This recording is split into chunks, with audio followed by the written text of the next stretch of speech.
On March 28, 1979, Americans woke up to disturbing news. A government official said that a breakdown in an atomic power plant in Pennsylvania today is probably the worst nuclear reactor accident to date. The story made national and international headlines, including this broadcast from CBS News. For almost a week last month, the people of Middletown, Pennsylvania lived in fear of an enemy they couldn't see, hear, or feel. Early that morning, a cascading series of failures happened at the 3 Mile Island nuclear power plant. Workers at the plant lost control of the coolant systems. One of the reactors overheated, causing a partial meltdown. Nuclear safety group said that radiation inside the plant is at 8 times the deadly level, so strong that after passing through a 3-foot thick concrete wall, it can be measured a mile away. By the end of the week, more than 140,000 nearby residents left their homes. Luckily, no one was killed. The accident was all over the news. Even President Jimmy Carter visited the plant for a briefing on the accident days later. Then, just a few months later, in July 1979, another accident released 3 times the amount of radioactive material as 3 Mile Island. That time, the news barely covered it at all. It happened at a mine in Church Rock, New Mexico, a small town on the Navajo Nation. A Diné uranium mine worker named Larry King was there that day. That morning, I got there at 5, went underground before 6.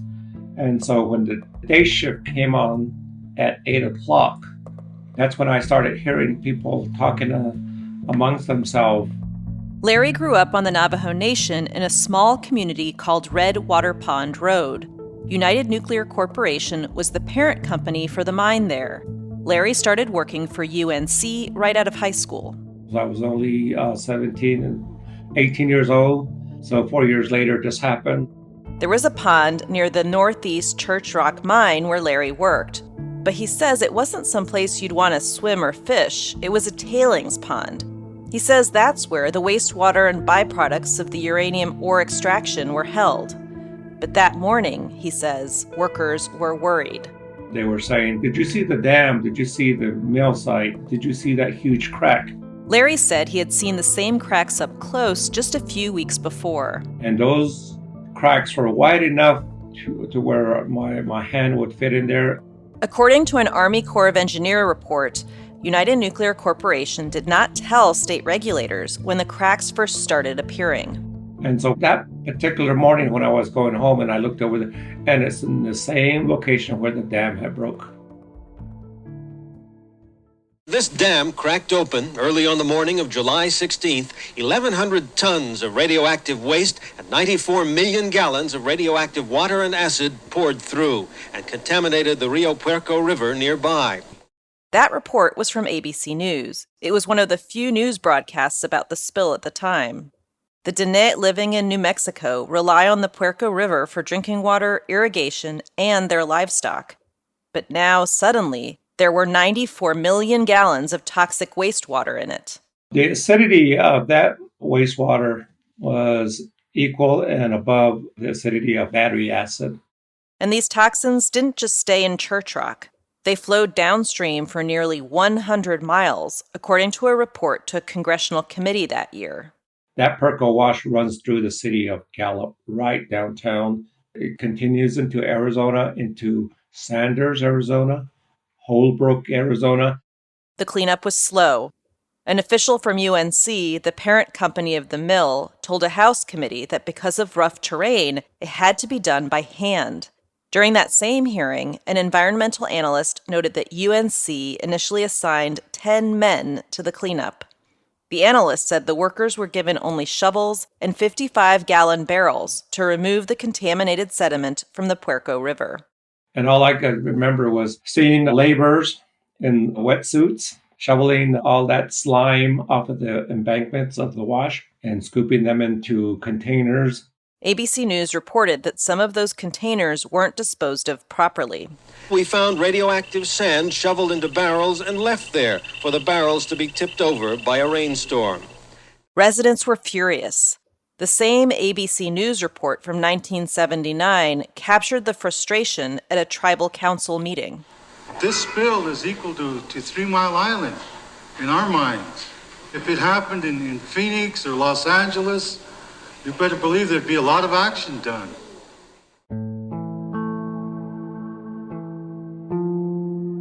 In 2007, a researcher told a congressional committee the Church Rock spill was the single largest accidental release of radioactive material in the history of the United States.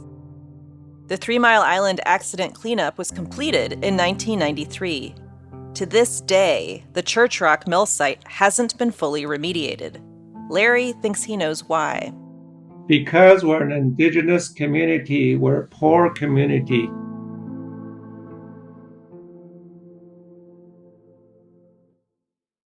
If you've never heard of the Church Rock spill, you're not alone. I had never heard of it either, not until I started working at Gallup Indian Medical Center in 2017. I'd reached out to some community groups while I was there. I wanted to learn more about the Dene people. They invited me to join the residents of the Redwater Pond Road community for a yearly event commemorating the spill. I walked with them through the area. It's beautiful. Native grasses and sagebrush carpet the landscape. Sandy-colored bluffs rise to meet wide-open skies. But a closer look reveals something else. Metal fences with signs that read, "Danger, radioactive, keep out." There are few trees. They told me the trees were chopped down so the contaminated soils underneath them could be removed. Standing on Larry's porch, I imagined the Church Rock spill running through his family's land. I couldn't believe that Larry, who was a young man when the spill first happened, was still fighting all these decades later for someone to put things back as they were, to clean up the radioactive waste in his own backyard. In this episode, we'll look at how uranium mining came to the Navajo Nation. It's almost impossible to believe that any of these decisions were made for the best interests of the Navajo Nation and her people. What, if anything, was done to protect the workers and the residents from the dangers of these mines before the Church Rock spill? We had to supply our own gloves, any kind of facial protection, any kind of hearing protection, but they led us to believe that there was nothing to worry about. And how the community fought back. We're losing all these boys that work in the mine. Something's got to be done. Let's get an attorney. I'm Dr. Celine Gounder. And this is American Diagnosis.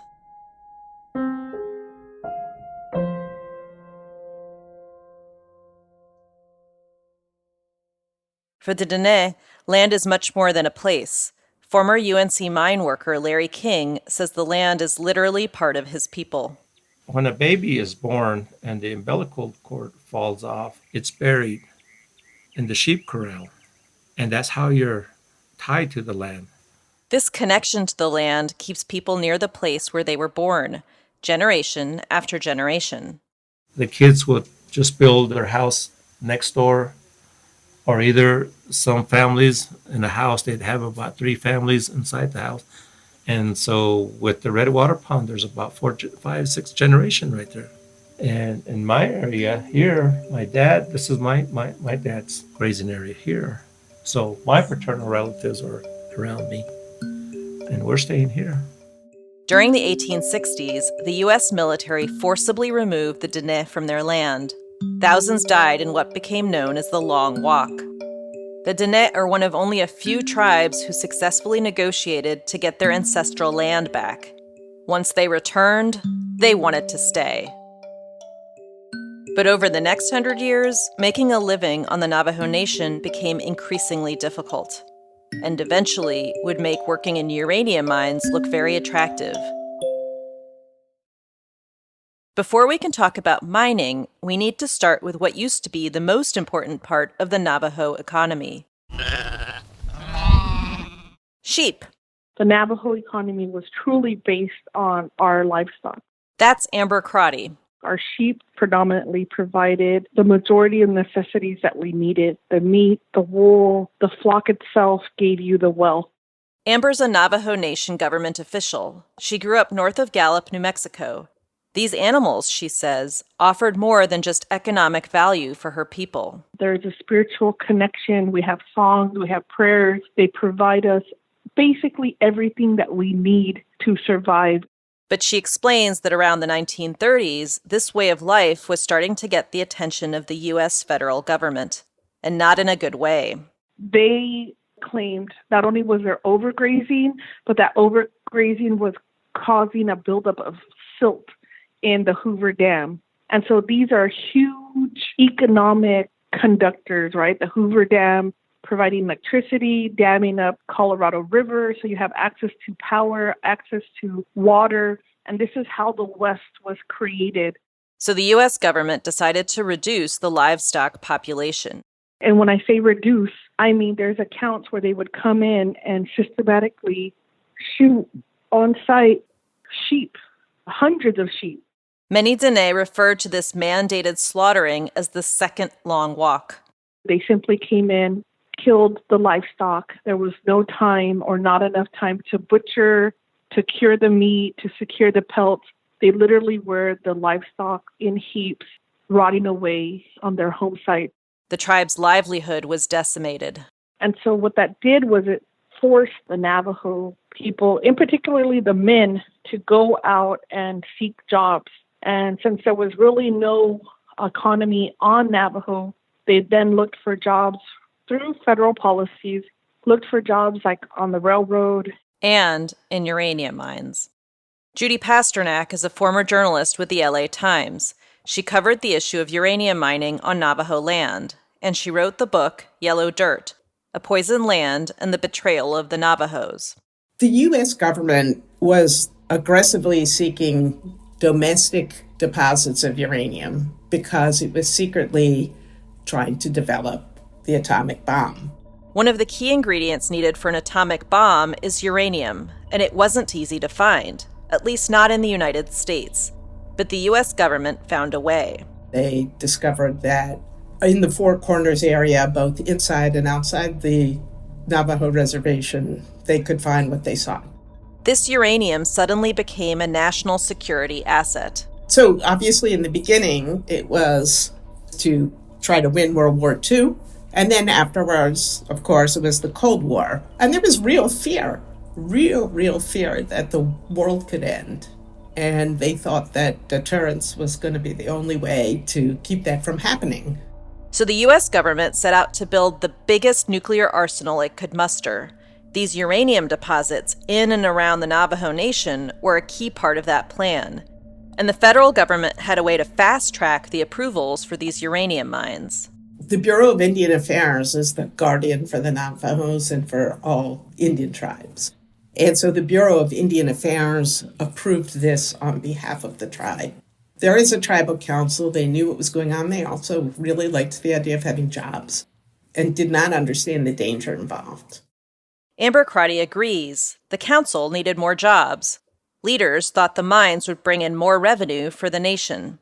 But they weren't the ones really pulling the strings for these mining contracts. The federal government was our trustee. They literally were in our council chambers where we make decisions and make laws. They were the attorneys, they were the superintendents, and they basically made a majority of the decisions on behalf of the Navajo Nation people. And so they played a critical role in the decision-making during that era, during that period. It's almost impossible to believe that any of these decisions were made for the best interests of the Navajo Nation and her people. Since uranium mining was being driven by war efforts, working for the mines was being messaged by the government as patriotic. So they acquiesced to this, not realizing that even if it's not in a bomb, it can pose a danger. But this was a silent danger, and it was an invisible danger, and it was a long-term danger. So the uranium mining companies flooded in. When we return, we'll hear how the invisible danger of uranium mining affected workers and their families. That's after the break.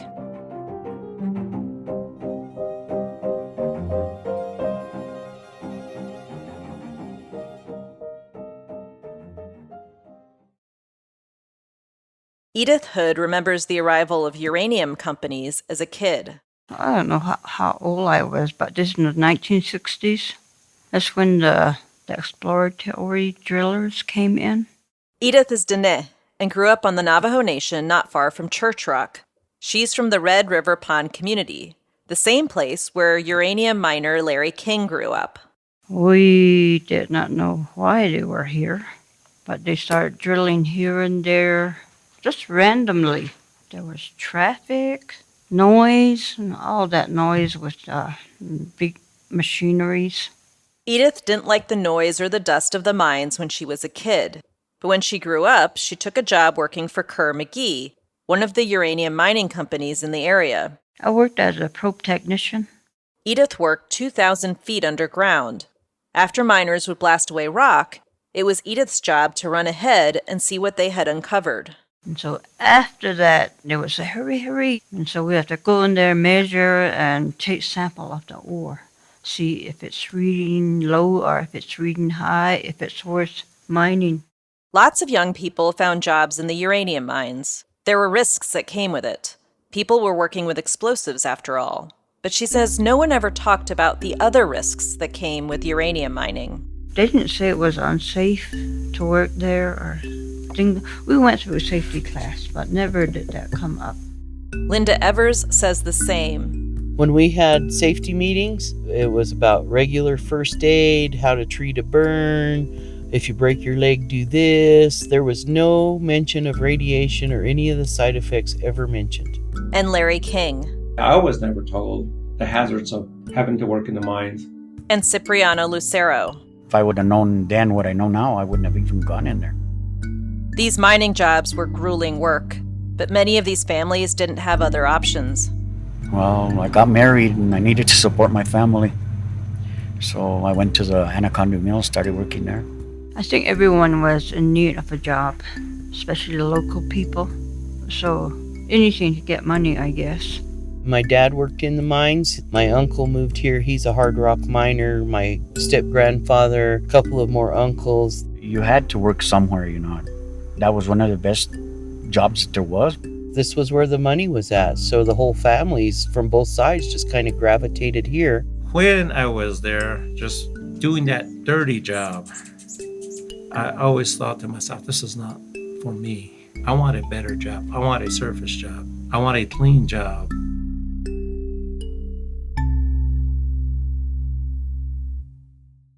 These workers say they didn't know about the dangers of radiation poisoning at the time, but others did.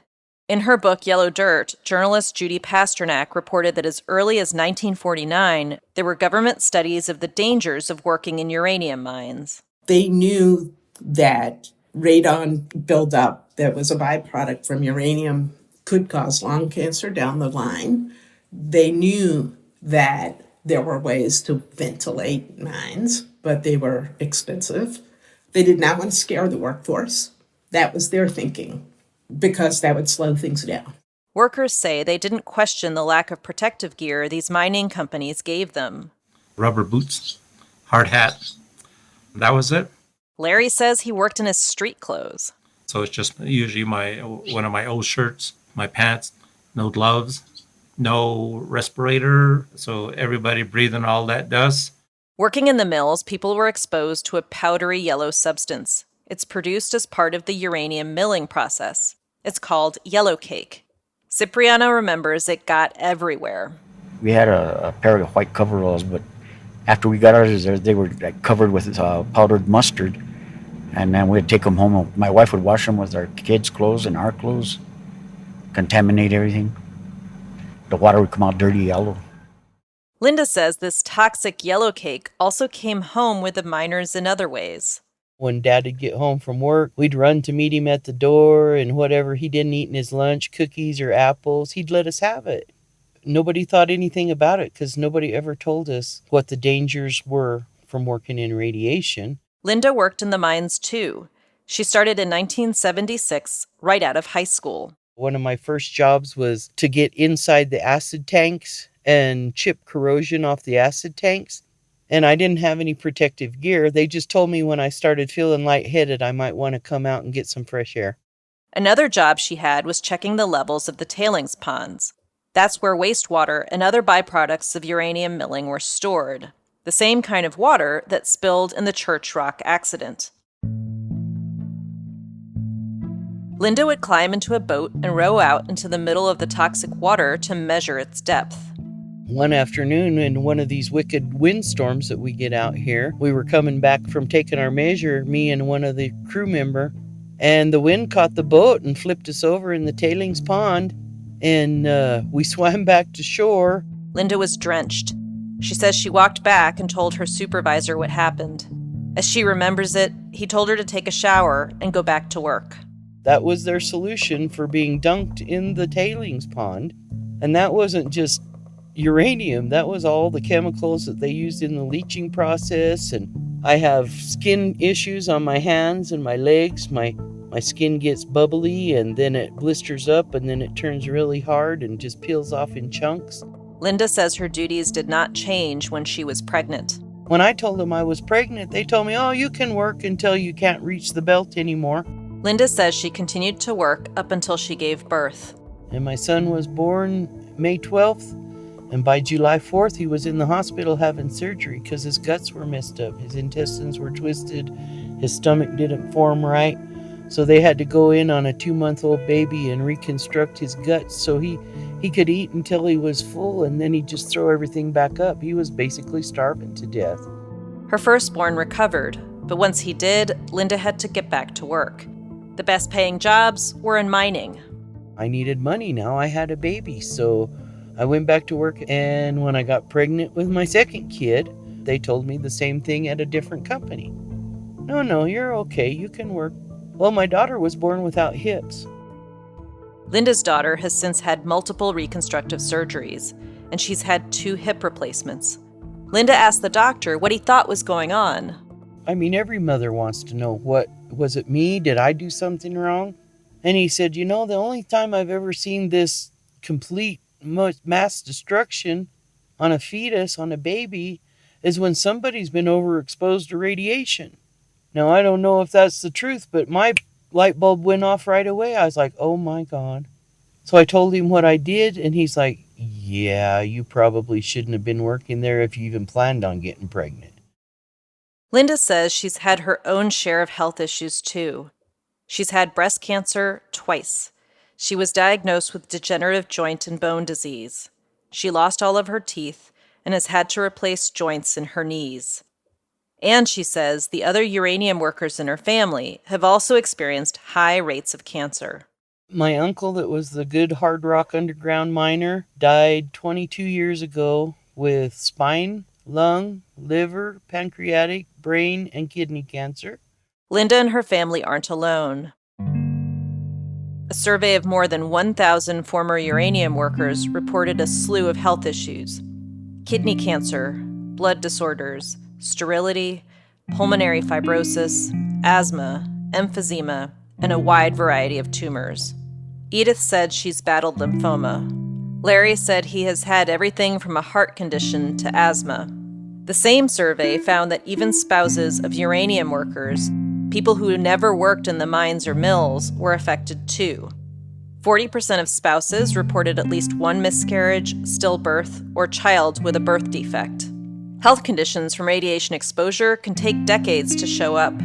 Cipriano says workers didn't connect their health issues with the uranium industry until years later. We didn't find nothing else out till we got sick, a lot of us. The uranium boom did not last. By the time of the Church Rock spill in 1979, the military was no longer the largest buyer of uranium in the U.S. Domestic power plants were. And that created another problem. The 3 Mile Island incident galvanized the anti-nuclear power movement in the U.S. Years passed before another nuclear power plant was authorized to be built. Uranium prices plummeted, and the mines started to close. Edith, Linda, and Larry said they were all laid off. By 1982, United Nuclear Corporation closed the Church Rock mine and mill site. It never reopened. After 40 years of uranium mining, the boom had bust. Here's Larry King again. I started to understand what these mining companies were all about. They're not permanent jobs. They just come, get what they need, and go out and leave all the waste pile for the community to deal with. By the 1990s, there were more than 500 abandoned uranium mines on the Navajo Nation alone, according to the EPA. In her book, journalist Judy Pasternak describes when the companies left, many never bothered to clean up after themselves. Some barely locked the gates behind them on the way out, she says. The mines were open, the shafts were open. People sometimes would, put their sheep in there to shelter them from the winds and the rain or the winter. Kids would go play in them. Judy reported piles of radioactive mining waste were left out in the open. No fence, no sign. They were like these cool mountains, and in the winter, suddenly there was a place to sled, and they would go in the summer and dig caves and hang out in them. So how come no one took care of this? Well, bankruptcy. Going bankrupt doesn't mean a company is no longer responsible for the cost of a cleanup, but it makes it much harder for the government to track down the money to pay for it. In 2015, a U.S. bankruptcy court determined that Kerr-McGee, the same company Edith Hood worked for, shifted billions of dollars to a subsidiary to try to avoid paying for environmental cleanup. The company was fined nearly $1 billion. But it's not always clear who the authorities should pursue. Many mines date back to the 1940s. Paperwork was lost, companies went out of business. Here's Navajo Council Delegate Amber Crotty again. Because this is in the 50s, 60s, and really my understanding from our lawyers is in the court of law, there has to be an entity that they can formally file a case against. So these orphan mines, there's nobody to do that because it simply does not exist. Judy also says there was a general lack of enforcement of the laws that were in place. I talked to one inspector who basically said that he felt that the mining companies had been patriots and helping the country defend itself, and he didn't want to stop them from making a profit, and then it would cost money to fill up all those holes.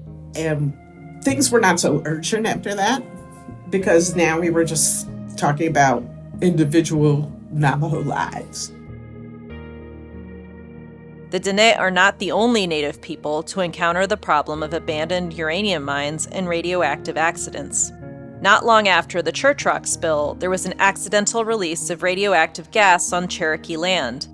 In 1986, an accident at the Sequoia Fuels Corporation site, operated by Kerr-McGee in eastern Oklahoma, led to the death of James Harrison, a black man of Cherokee descent who worked there, according to a review by the Nuclear Regulatory Commission.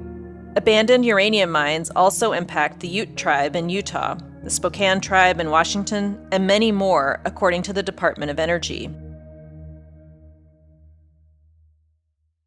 Decades passed on the Navajo Nation. Reporter Judy Pasternak wrote that many mines and mills were not cleaned up. And then, all of a sudden, the men started getting sick. And so there'd be these little hamlets where there were no men because they had all died. And finally, some of the widows were talking about it, and they realized the only thing that these guys had in common was that they had been uranium miners. So the community banded together to do something about it. Phil Harrison, a citizen of the Navajo Nation, lost his dad to lung cancer at age 46.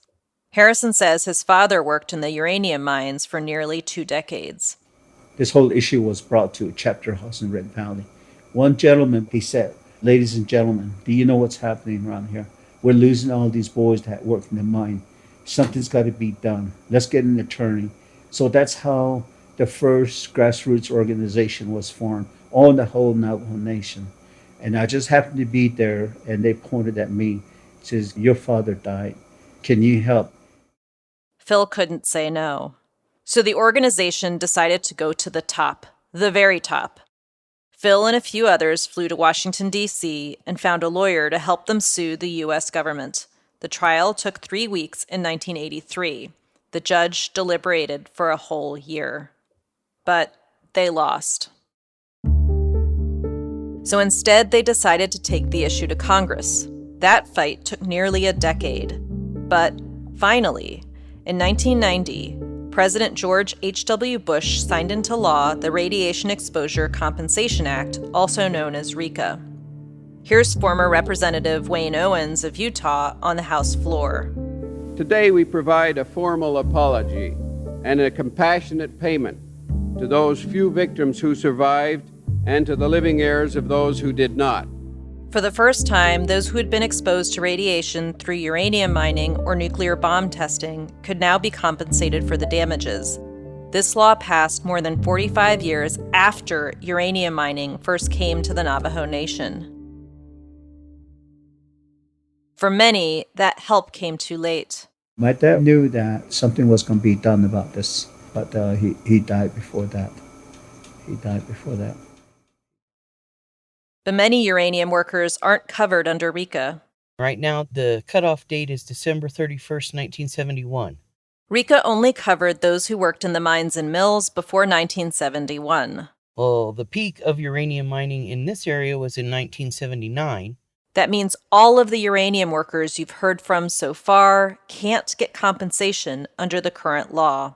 RECA is the tip of the iceberg. What RECA provides for the miners is maybe the first step in the right direction. The fight to get compensation to uranium workers is still going on today. There are many uranium workers who won't live to get care, compensation, or recognition. Remember Cipriano Lucero, the man who came home to his wife and children with his coveralls dusted in yellow cake? He passed away after we spoke with him. It was all about production and profit, and they willingly sacrificed us for that. So the government made their cut, the companies made their cut, and they left us hanging, and we're still hanging. But the Dene and other uranium workers are not giving up. In the next episode, we'll hear from residents who conducted their own research on the impact of radiation on their community when no one else would. This is not just a victim story. The residents actually banded together to get radiation detectors as well, and suddenly the government said maybe we should be there too. Those efforts caught the attention of some in Washington, like former Representative Henry Waxman from California. It's hard to review this record and not feel ashamed. What's happened just isn't right. And that's why we're holding today's hearing. We want to know what has to be done, who needs to do it, and what resources will be required to fix this. That's next time on American Diagnosis.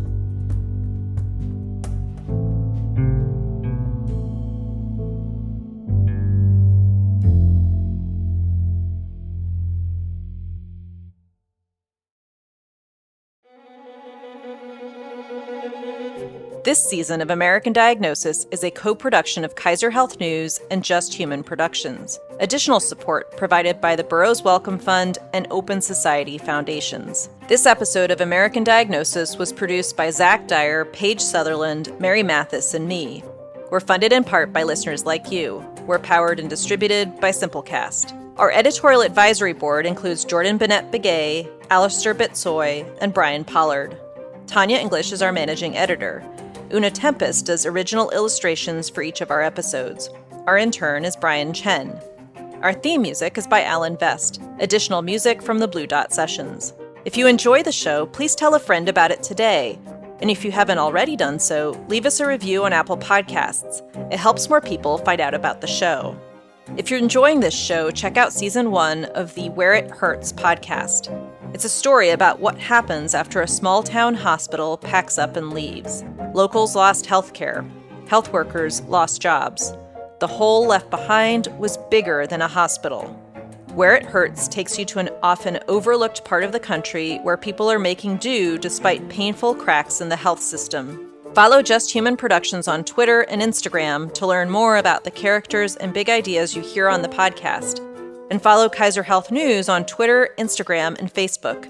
Subscribe to our newsletters at khn.org so you never miss what's new and important in American healthcare, health policy, and public health news. I'm Dr. Celine Gounder.